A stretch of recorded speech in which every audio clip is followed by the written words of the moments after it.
Pemirsa, kita akan memasuki Habar Nampanambayan.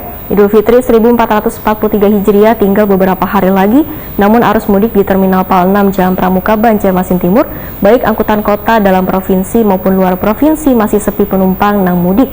Terlihat hanya sebagian warga yang menunggu waktu keberangkatan tengah hari Rabu 27 April 2022. Idul Fitri 1443 Hijriah tinggal beberapa hari lagi, namun arus mudik di Terminal PAL 6 Jalan Pramuka, Banjarmasin Timur masih sepi pemudik tengah hari Rabu 27 April 2022. Terlihat hanya sebagian warga yang menunggu waktu keberangkatan. Kepala UPTD Terminal Induk PAL 6 Dinas Perhubungan Kalimantan Selatan Tommy Haryadi Wahitakuni Prima TV mengakui bila menjelang Idul Fitri arus mudik di Terminal PAL 6 Banjarmasin, baik angkutan kota dalam provinsi maupun luar provinsi masih sepi penumpang. Namun pada 25 April 2022 lalu, angkutan penumpang sedikit ada peningkatan, baik melalui kedatangan maupun keberangkatan dari jumlah kendaraan maupun penumpang. Menurut Tommy Haryadi, dalam seharinya angkutan penumpang yang berangkat dari Terminal PAL 6 sekitar 20 unit, sedangkan aturan atau syarat bagi pemudik melalui jalur darat Terminal PAL 6 Banjarmasin adalah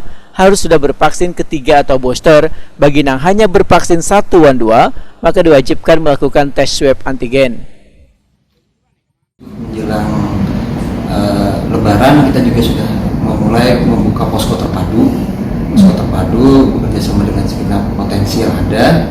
Dan di dalam posko terpadu juga kita melakukan pelayanan kemarin kerjasama dengan Jasa Raja, itu ada pelayanan kesehatan untuk supir maupun kru.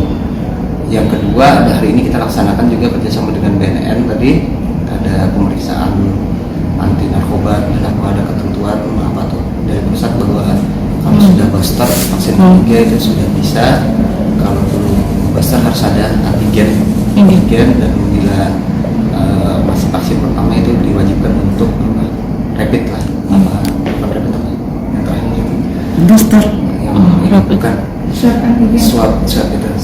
Hari kemarin tanggal 25 April itu mulai terjadi sedikit ada tambahan lah, baik kedatangan maupun keberangkatan, baik dari jumlah kendaraan maupun penumpang yang masuk maupun keluar di terminal kilometer 6 Banjarmasin. Kalau kita prediksi puncak nanti di tanggal 29 dan 30 itu sesuai dengan arahan pusat juga, Kementerian Perhubungan maupun Korlantas Polri diprediksi tanggal 29 dan 30. Di samping itu juga pelaksanaan cuti bersama kan kita mulai dari tanggal 29.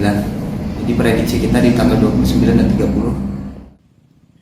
Tommy Haryadi menambahkan, kada hanya penumpang yang disyaratkan untuk bervaksin, tapi beban supir pun harus sudah mendapatkan vaksinasi booster. Selain itu, beban supir dilakukan tes narkoba untuk menjaga keselamatan dan keamanan penumpang.